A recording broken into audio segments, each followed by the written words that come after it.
여러분 지금이 오후 1시 17분을 가리키고 있습니다. 전번 시간에 이어가지고 이번에 이제 극렬한 친중 행보, 여기서부터 시작하겠습니다. 그러니까 도울 교수는 아주 반미적인 그런 취향을 갖고 있으니까 당연히 친중 행보를 할 수밖에 없죠. 친중적인 발언을 할 수밖에 없다 이런 얘기입니다. 그래서 이제 도울 교수가 강의하는 장면이 나오는데 이걸 보면은 뭐라고 했냐면은 다당제보다 때로는 일당제가 민주적일 수도 있다 이런 얘기입니다. 그러니까 미국에는 두 가지 정당이 있잖아요. 공화당하고 민주당이 있는데 그런 다당제보다 중국의 공산당, 중국에는 이제 공산당 일당이 이제 지배하고 있다는 얘기죠. 그렇게 여러 당이 지배하는 민주국가보다 일당이 통치하는 공산국가가 더 민주적일 수 있다 이런 얘기입니다. 그래서 그 말에 이제 충격을 받은 이제 사람들이 이렇게 있고 이런 얘기가 나옵니다. 2010년대가 되어서 급격하게 친중으로 기울었다. 원래는 그렇지 않았다. 그는 미국, 일본, 대만 유학파이기 때문에 스승이나 지인들이 많이 남아있는 동안은 미일 대만에 등을 돌리고 중국을 편들 수가 없었던 것이다. 나이 70대가 되자 거칠 것 없이 중국을 편드는 발언을 하여 일반인들도 눈치를 챌 정도가 되었다. 이게 중국 철학자 왕부지 전공자의 필연적 규결이라고 말할 수 있는지는 애매하지만 그가 복잡한 현실 정치 사안에까지 중국 편을 들고 특히 지도자인 시진핑을 노골적으로 찬양한 발언을 하는 것에는 의아하게 생각하는 사람이 많다. 2014년에 연변대학 객조화 교수로 초빙되어 중국 대학에 몸담으면서 더욱 친중 성향을 갖게 된다. 노골적으로 시진핑을 아주 찬양하는 그런 발언을 노골적으로 한다고 하죠. 그러면서 아주 반미적인 그런 언행을 많이 한다. 반미적인 언행을 많이 한 반면에 아주 친중적인 시진핑의 아주 찬양하는 그런 발언들을 많이 한다 이거죠. 김영옥의 중국관을 정리하면 그는 우선 중국의 부상과 패권주의를 역사의 필연이자 기정사실로 인정한다. 그러면서 19세기 영국과 20세기 미국이 보여준 약탈적 헤게모니보다 더 훌륭한 통영 철학에 기반한 헤게모니를 21세기 중국이 펼쳐서 세계에 긍정적인 영향을 주기 바라며 그 사상적 도덕적 진로를 우리나라가 선구적으로 인도해야 한다는 소중화적 발상을 덧붙이고 있다. 그러니까 19세기나 20세기에는 미국이 세계 주도권을 가지고 이제 패권을 누렸지만은 21세기에는 화려하게 중국이 부상을 해가지고 기존에는 미국이 패권의 주도권을 누렸지만은 21세기에는 중국이 화려하게 부활을 해가지고 패권의 주도권을 중국이 행해야 된다 이런 얘기입니다. 그래서 19세기나 20세기 미국의 패권주의는 약탈적 패권주의였다. 그렇지만 21세기를 주도하는 중국의 패권주의는 그런 약탈적 패권주의가 아니고 동양 철학에 기반한 그런 중화 사상에 기반한 그런 패권주의가 될 것이다. 이런 식의 얘기를 했다는 거죠. 그러면서 민심과 유리되어 정파 싸움만 일삼는 다당제보다 민심을 잘 수렴하는 전제 하에 일당제가 오히려 민주적이면서 효율성도 갖출 수 있다고 말한다. 이론적으로야 그럴듯하지만 중국 공산당의 실상이 어떠한지, 중국 패권주의 현실이 어떠한지에 대해서는 고찰과 비판이 보이지 않는다. 특히 시진핑에 대해서는 단 한마디 비판도 하지 않는다. 이 정도면 단순 친중 정도를 넘어 중파 수준에 도달했다고 봐야 한다. 자신만의 학문적 이상을 중국이라는 대국에 무작정 투영하고 도취해 있는 것이다. 그러니까 중국에 아주 집착한다는 거죠. 도올 교수가 그렇다는 거죠. 그러면은 그렇게 친중 발언하고 친중적인 사고를 가졌다면 자식들 중 적어도 한 명 정도는 중국에 유학을 시켰어야 될 것 아니겠어요? 근데 그렇지 않다는 거죠. 자기 자식들은 100% 다 미국으로 보낸 겁니다. 그게 참 이상한 거죠. 물론 1인 독재보다는 일당 독재가 낫긴 하지만 그 안에서의 당파의 견제가 있다 할지라도 공산당원들끼리 싸움이란 한계를 벗어나지 못한다. 마치 더불어민주당 내에서도 친문 반문이 존재하고 자유한국당 내에서도 친박 비박이 존재하긴 하지만 미세한 차이일 뿐이지 정책의 큰 틀은 변하지 않는 것과 같다. 오히려 민주주의 부작용이 당파 싸움에서 승리하려면 국민들의 표를 얻어야 하기에 지나치게 민심을 사로잡으려 포퓰리즘을 남발하는 것이라는 점에서 민심과 유리되어 당파 싸움만 일삼는 것은 중국이다. 그나마 투표라도 있으니까 정치인들이 국민들에게 관심을 가져주는 것인데 냉정히 말해서 투표권도 없는 민초들에게 권력자들이 관심을 가져야 할 이유가 없지 않겠는가. 그렇습니다.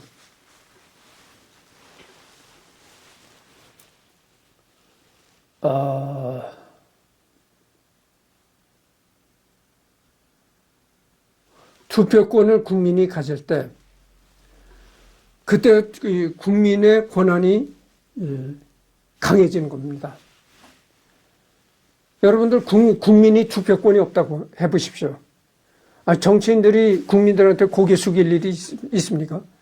그렇지만 선거 때만 되면 어떻게 해요? 선거 때만 되면 국회의원들이나 정치인들이 또다시 이제 선거에 당선이 돼가지고 국회에 진출하기 위해서 거리에 나서서 이렇게 출근하는 사람 보고도 깍듯이 인사를 하고 그러잖아요. 국민들이 투표하니까 그렇게 되는 겁니다. 그렇지 않고 국민들이 투표를 하지 않아 봐요. 그렇게 국민들을 향해서 그 사람들이 뭐 깍듯이 이렇게 90도로 인사를 하겠어요. 내가 느낀 건데, 내가 우리 아버지가 돌아가셨을 때, 우리 아버지가 25년생입니다. 1925년생인데, 그러니까 1925년생이니까 어떻게 되겠어요? 지금 사셨으면 100세? 그렇게 됐죠. 100세가 넘었는지 하여튼, 그렇습니다. 그런데, 우리 아버지가 돌아가셨을 때,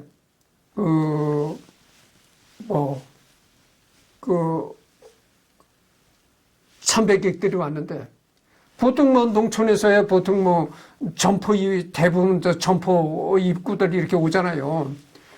근데 그 양복을 말쑥하게 차려입은 사람이 한 사람 와서 꾹 이렇게 절을 한단 말이죠. 그 나중에 알고 보니까 그 사람이 이제 강원도 어디 군의 군수다 이러더라고. 그러니까 우리 아버지가 살던 그 고향의 군수다 이러더구만. 예전에 지금은 지방자치가 돼가지고요. 군수도 다 위 군민들이 선출한단 말이죠. 그러니까 그렇게 남의 그 대소사에 그렇게 찾아가서 장례식에도 찾아가서 그렇게 깍듯이 절을 하고 그런 겁니다. 그렇지. 예전에 박정희 시대 때는 지방자치를 안 했거든. 다 임명제였을 때입니다. 그때는 군수의 얼굴도 못 봤어요. 군민들이 군수의 얼굴도 볼 수가 없었다 이런 얘기입니다. 그런데 이제 군민들이 군수를 선출하는 시대가 되니까 그렇게 장례식장에도 찾아오고 군민들의 장례 대소사 일도 찾아다니면서 얼굴을 보인다 이거죠.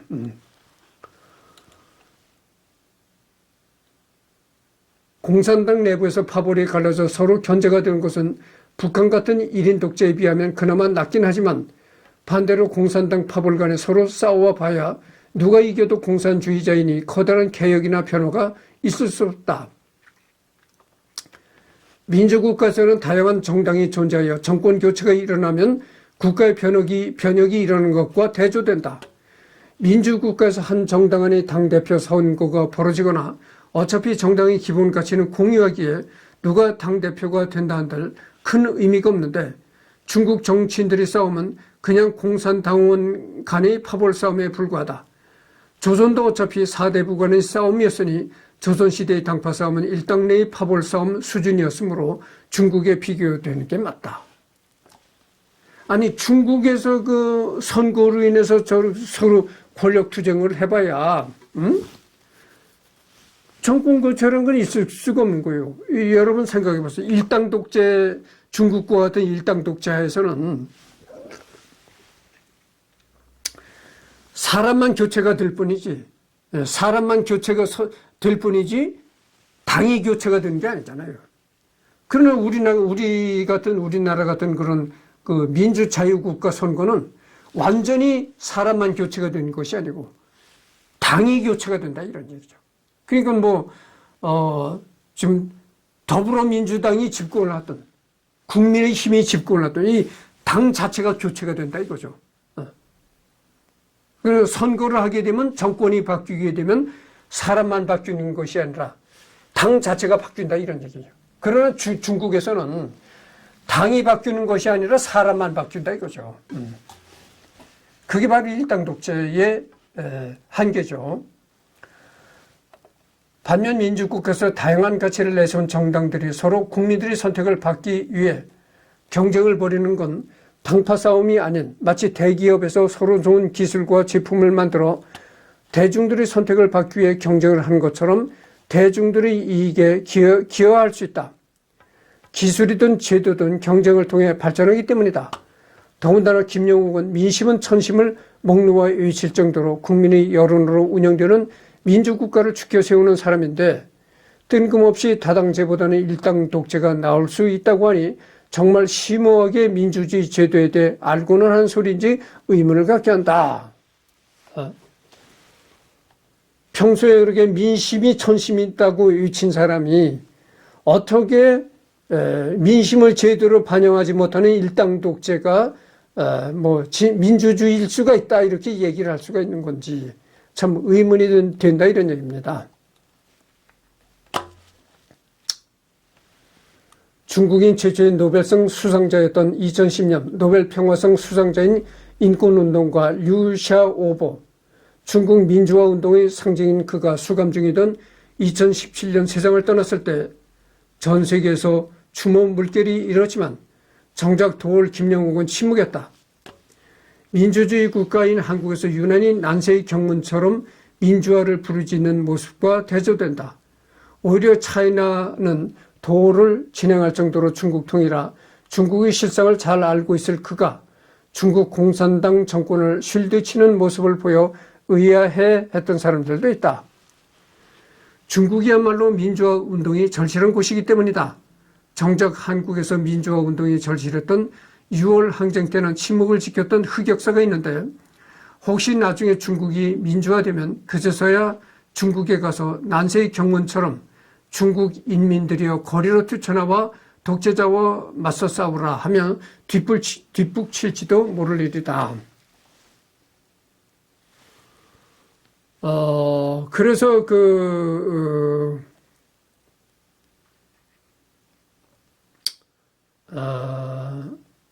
하여튼 여러 가지 앞뒤가 안 맞는 행동들이 많다고 하죠. 그래서 6월 항쟁 때 고려대학 교수들이 전부 시국선언을 할 때 도올 교수만은 거기에 서명을 하지 않았다.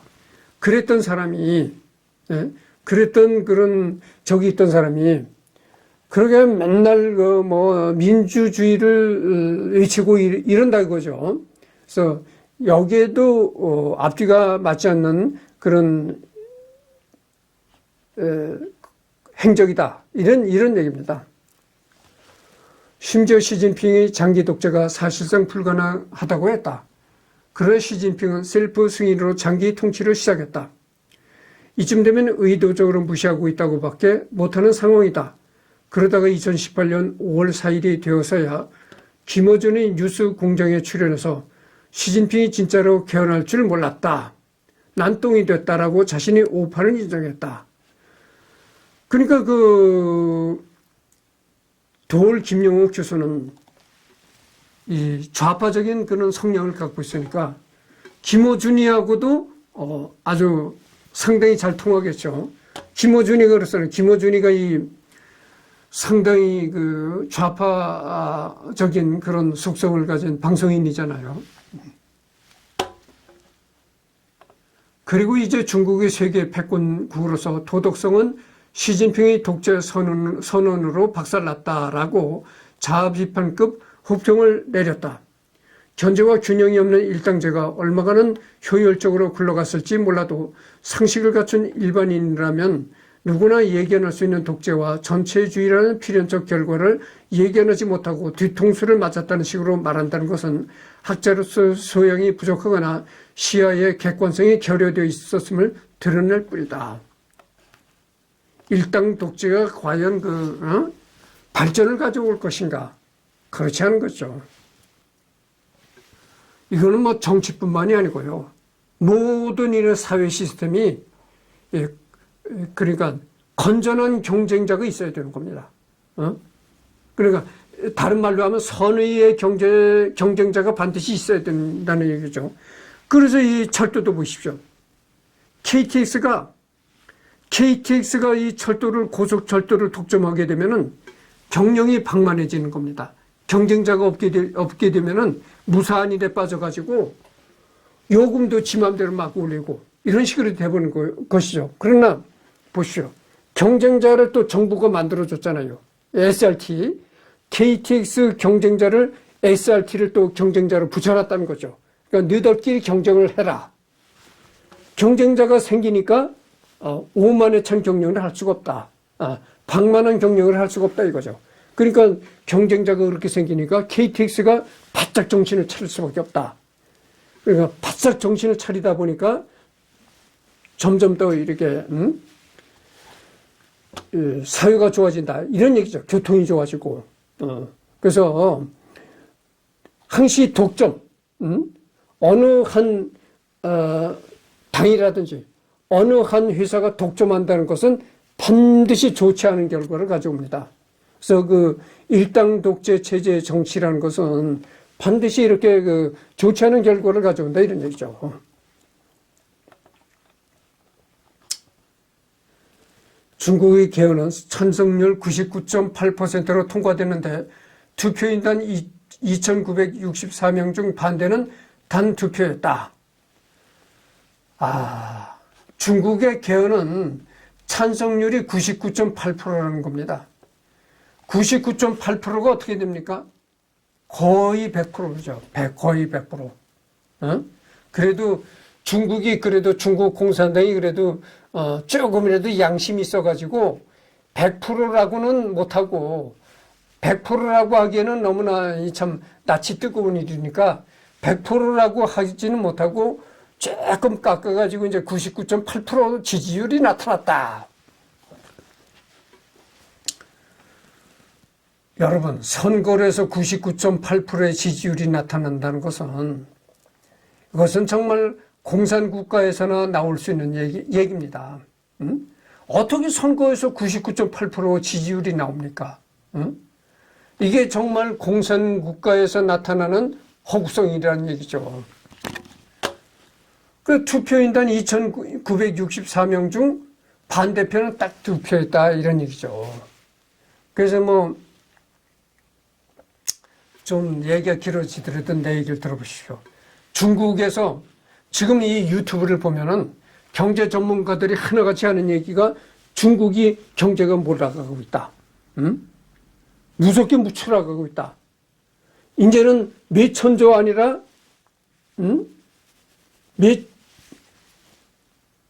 정말 몇 경을 쏟아 부어도 몇 천경을 쏟아 부어도 벗어날 수 없는 그런 경제적인 나락에 빠지고 있다 이런 얘기를 하거든. 근데 어제도 내가 유튜브로 뉴스를 보니까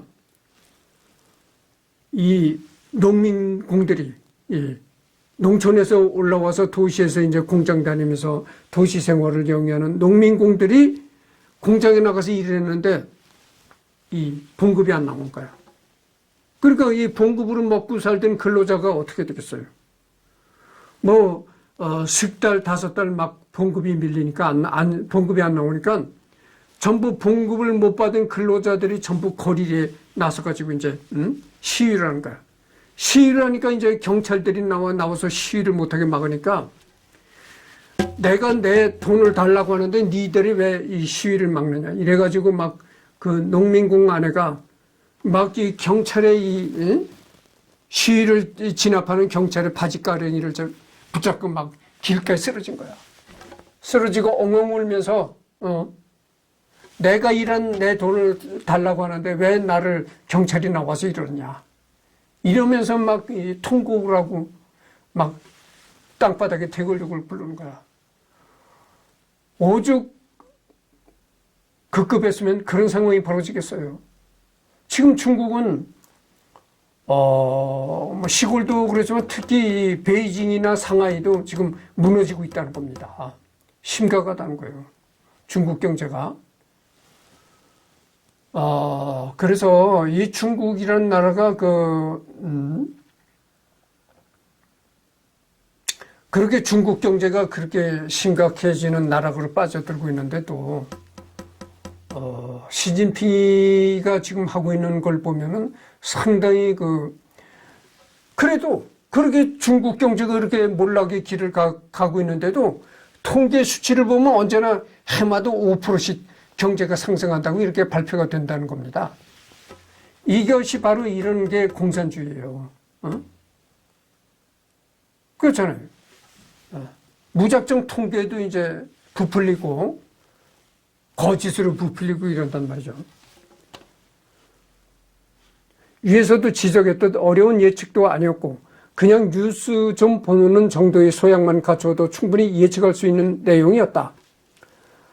근데 그걸 다른 사람도 아닌 틈만 나면 자신을 천재라고 자부하며 중국의 정통한 학자로서 차이나는 도리란 방송까지 하던 자가 진짜로 개헌할 줄 몰랐다고 실토한 것은 그동안 그의 중국 강의 내용 전체에 회의를 품을 수 있게 해준다.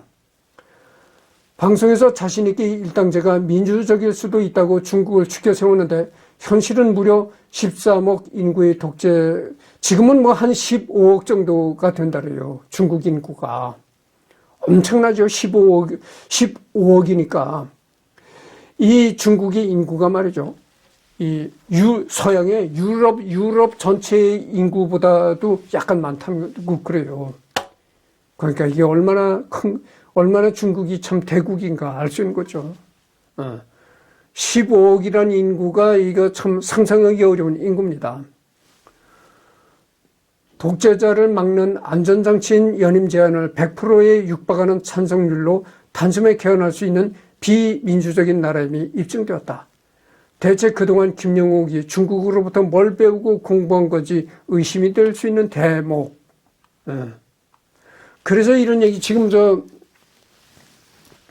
중국이 예전에 중국 후진타오, 장점인 이런 시대에는 중국이 이렇지 않았거든. 그럴 땐 좀 정부, 중국 땅도 크고 인구도 많지. 중국은 내수만 해도 엄청나. 그러니까 우리가 중국으로 가자 해서, 우리나라도 중국으로 공장을 옮긴 기업들이 많아요. 대기업들도 중국에다가 공장을 차리고 그랬었거든요. 근데 중국에다 세운 공장들이 다 철수했다는 거 아닙니까? 그래서 결국은 이게 공산주의 국가하고 뭘 해보면 반드시 결과가 좋지 않은 결과로 이어집니다. 그래서 공산국가에는 너무 이렇게 투자할 생각을 말라. 이런, 지금, 베트남도 공산국가이긴 한데, 그래도 베트남은 중국과는 좀 다른 모양이에요. 그래서 이 베트남에도 우리나라 공장들이 많이 나가 있는데, 하여튼 두두고 봐야죠. 베트남도 중국 꼴이 되려는지 아니면 계속 베트남은 중국과는 다른 행보를 가려는지 이제 두두고 봐야 할 겁니다. 근데 베트남은 중국은 말이죠. 중국은 조금 경제가 발달했다니까 이제 겉멋이 들려가지고 미국과 패권 경쟁을 하다가 이렇게 몰락의 길을 가게 되는데 베트남은 패권 경쟁을 하질 않는 거죠. 그렇습니다. 패권에 베트남이 미국의 패권에 도전하겠어요. 그렇지 않은 거죠.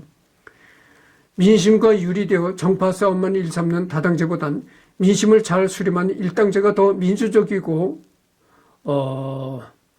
효율적일 수 있다? 야당의 눈치를 봐야 하고 투표로 인해 민심을 얻어야 하는 시스템 하에서도 민심과 유리될 수 있는 걸 보면서도 그런 안전장치조차 전혀 없는 중국이 민심을 잘 수렴할 것이란 전제부터가 틀렸기에 예측도 틀렸다. 아무리 견제 세력과 투표라는 안전장치를 촘촘히 설계해 놨어도 고인물을 썩는다는 명언처럼 집권당은 서서히 부패해가기 마련인지라 미국을 포함한 모든 민주주의 국가에서는 국가 지도자의 임기 제한을 헌법에 강제로 못 박아 놓은 것이다. 이런 얘기죠. 그러니까 국가 지도자도 민주국가에서는 국가 지도자가 정기적으로 교체가 되죠.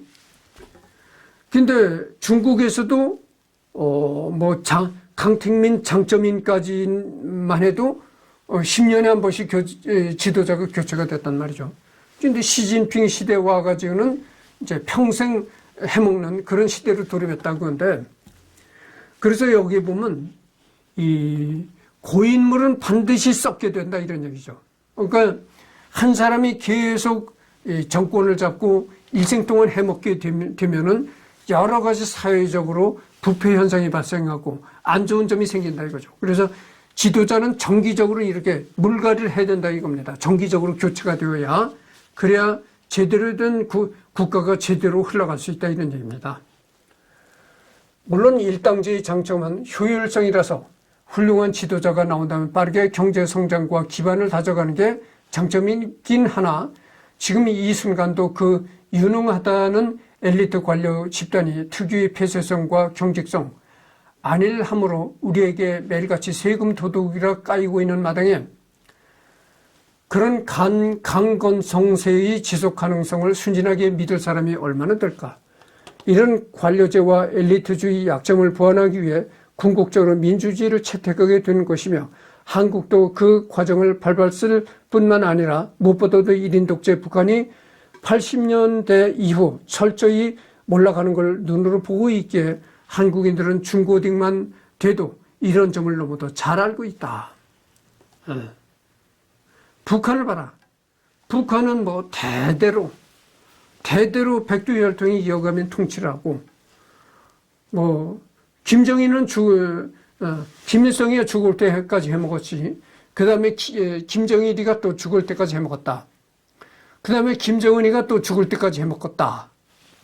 죽을 때까지 해먹다가 죽어지면 또 아들이 이어받는다. 이렇게 되는 거 어떻게 되겠는가. 물론 북한이 저렇게 처참하게 빈곤하게 된 것은 핵을 만드느라고 국제적인 제재가 가해지니까 그런 점도 있겠지만, 그렇게 교체되지 않는 권력, 그런 거에도 기인한다고 합니다. 그런 점 때문에도 북한이 가난해질 수밖에 없다 이런 얘기죠. 그런데 자칭 천재라는 김영옥이 일당제에 이토록 무비판적이었던 사실은 그가 해온 주장들이 면밀한 사회과학적 분석이라기보다는 공자의 나라 중국은 다를지도 모른다는 식의 중국 철학 전공자로서의 믿음과 희망상을 얘기한 것에 불과한 것이 아닌가 추측하게 된다. 이렇게 현실을 모른 채 단편적인 관념과 이론에 기대어 주장하는 형태를 일컬어 흔히들 백면서생 또는 탁상공론이라고 부른다. 그래서 이 김용옥 씨가 주장하는 이걸, 김용옥 교수가 주장하는 이런 걸 보면은 백면서생, 탁상공론적인 그런 단어들이 떠오른다. 이렇게 나온 것이죠. 그러니까 중국을 냉철하게 이렇게 과학적인 이렇게 시각에서 바라본 것이 아니고, 중국은 공자의 나라, 장자의 나라, 이렇게 해가지고 중국이 예전서부터 공자의 나라니, 장자의 나라니, 노자의 나라니, 그러니까 중국이야말로 정말 21세기에는 새롭게 떠오를 나라, 이런 식으로 중국을 이제 생각했다는 거죠. 그러나 현실은 전혀 그렇지 않았다 이런 얘기고, 물론 90년 전쯤 전간지 시절이라면 다당제의 단점인 정파 싸움을 보고 혹시 일당제라면 싸움 없이 효율적으로 발전할 수 있지 않을까 하는 순진무구한 상상을 해볼 수도 있었을 것이다. 하지만 21세기 민주주의 국가에서 자칭 천재라는 학자가 일당제의 환상을 가지고 방송에서 설파하고 다녔었다는 대목은 쉴드 쳐줄 수 있는 여지가 없다. 원래 나라 망치겠다고 작정한 정치 세력은 없으므로 다 의도는 좋았다지만 그렇다고 결과가 더 좋다는 보장은 없으며 무식한 자가 신념을 가지면 무서워진다는 명언이 괜히 나온 게 아니다. 참 여러 가지 명언이 있네요. 무식한 자가 신념을 가지면 무서워진다.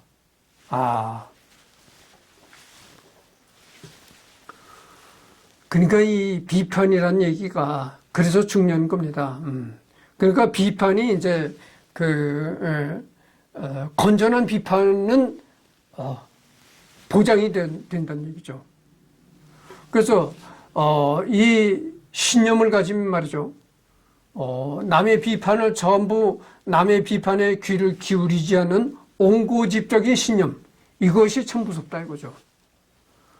그러니까 이제 여기 무식한 자가 신념을 가지면 무서워진다 이런 얘기죠. 무식한 자가 신념을 가지면 앞뒤 살펴보지 않는 저돌적이 된다 이런 얘기와 일맥상통이 되겠습니다. 이제 당시 국민당 정부는 비록 부패하긴 했으나 그래도 어설프게나마 민주주의에 뿌리를 두고 있었기에 투표권과 인권, 자유가 그럭저럭 보장되었으며 적어도 이후의 인민공화국 체제보다는 훨씬 낫다. 대만으로 이사간 지금은 말할 것도 없고 대만은 한국, 일본과 함께 아시아에서 발전한 민주주의를 갖춘 국가가 되었다. 즉 당시 정부가 문제라면 무조건 뒤엎을 게 아니라 단점을 고쳐 나갔어야 했다. 그러나 중국 공산당은 당시 부패한 국민정부가 민족을 억압한다면서 이름도 거창하게 인민해방군이라고 짓고 민중해방투쟁을 외쳤는데 그 후 70년이 지난 지금엔 그 인민해방군이 국가주석의 연임 제한 폐지 개헌을 환영했다. 이제 이렇게 나오죠. 지금 32분을 경고했습니다. 그러니까 이 속칭 인민을 위한 군대였다고 말하는 그 인민해방군이 국가주석의 연임 제한까지 폐지시켜서 이제 개헌을 통과시키고 말았다. 이런 얘기죠. 그렇게 2018년 찬성률이 거의 100%로 연임 제한 폐지 개헌이 통과되고 누구 하나 입도 뻥끗 못하는 대참사에 이르렀다. 인민해방군은 총칼로 천안문 학살을 일으켰고 현재까지도 인민들을 탄압하는 실정이다. 무산 인민대중을 해방시킨다던 공산당과 국가가 아닌 인민을 대변하는 정당의 군대라는 뜻으로 이름 붙여진 인민해방군의 오늘날 모습은 올바른 듯 보이는 명분과 이념도 그 결과를 보증하지 못한다는 사실을 한국인들에게 반면교사로 보여준다. 그럼에도 불구하고 21세기에 그것도 민주주의 국가인 대한민국에 살면서 이렇게 중화인민공화국의 정치체제를 찬양하고 돌아다니는 친중학자들이 존재하고 있는 불편한 진실이다. 그래서 이제 2021년, 그러니까 21세기 현재 이 발달된 민주국가 대한민국에 사는 지성인들이 어떻게 그렇게 국가 주석이 평생 해먹을 수 있는 일당 독재의 그 국가, 모든 언로가 차단되고 언론의 자유가 차단된, 그래서 모두가 입을 닫고 살아야 하는 그런 국가의 시스템을 찬성하는가. 이것이 불행한 일이다 이런 얘기입니다. 축약하자면 김영옥이 찬양한 중국은 현실에 존재하는 진짜 중국이 아니라 현실의 중국과 관련된 정보들 중 자신의 입맛에 맞는 부분적인 조각들과 자신이 추구하는 이상량을 짜집게 해서 만든 실제 중국을 모티브로 한 자신의 마음속의 가상의 중국을 만들어 그것이 현실의 중국의 모습이라고 인지부 조화를 일으키며 찬양하는 것에 지나지 않는다. 그냥 본인만 망상을 꿈꾸면 모를까 그것을 다른 이들에게 설파하고 다녔다는 점에서 더욱 심각한 문제인 것. 그다음에 매너가 결여되어 있다. 뭐 이런 얘기가 나옵니다. 그다음에가 나오는 게 이제 6월 항쟁의 불참 및 모렴치한 행동. 지금 35분을 경고하고 있습니다. 그러니까 조금 더 리딩을 해야 되겠습니다. 나이가 들면서 점점 대중을 선동하는 언동을 서슴지 않고 있다. 원래 그는 자극적인 수사법을 애용하며 그것이 또 대중에게 어필할 면도 있었지만 그것이 이제 도를 넘어서 지나치게 과격해졌다. 아이러니한 것은 그가 정작 1987년 6월 항쟁 때는 아무런 글도 쓰지 않고 침묵을 지켰으며 고려대의 동료 교수들이 시국선언을 할 때도 그는 끝내 참여를 거부했다. 이로 인해 맹비난을 받고 결국 고려대 교수직을 그만두었다. 40대 젊은 시절에 틀린 선택을 한 것이라고 반성하는 모습을 보일 수도 있을 텐데 본인이 이 문제는 별로 돌아보고 싶지 않은 모양이다. 그런데 그렇게 교수직을 거둬차고 나왔으면서도 복직하려고 발버둥을 쳤다. 그렇게 그 교수를 할 때는 시국선언의 정치적인 일에 휩쓸리지 않겠다. 이렇게 해서 시국선언의 서명까지 이제 하질 않다가 결국 그 일로 인해 가지고 이제 고려대를 뛰쳐나오게 되었는데 그 이후에는 대중강연 이런 걸 할 때 굉장히 정치적인 발언을 많이 했다. 그러니까 이것이 교수 시절의 김영옥과 그 이후에 대중강연회 할 때 김영옥은 매우 다르다. 이런 거죠. 그러니까 교수 시절의 김영옥은 시국선언에도 전혀 서명을 하지 않던 그런 사람이 이 교수를 그만둔 후 대중강연 그런 거일 때는 굉장히 정치적인 발언을 많이 했다. 이런 얘기죠.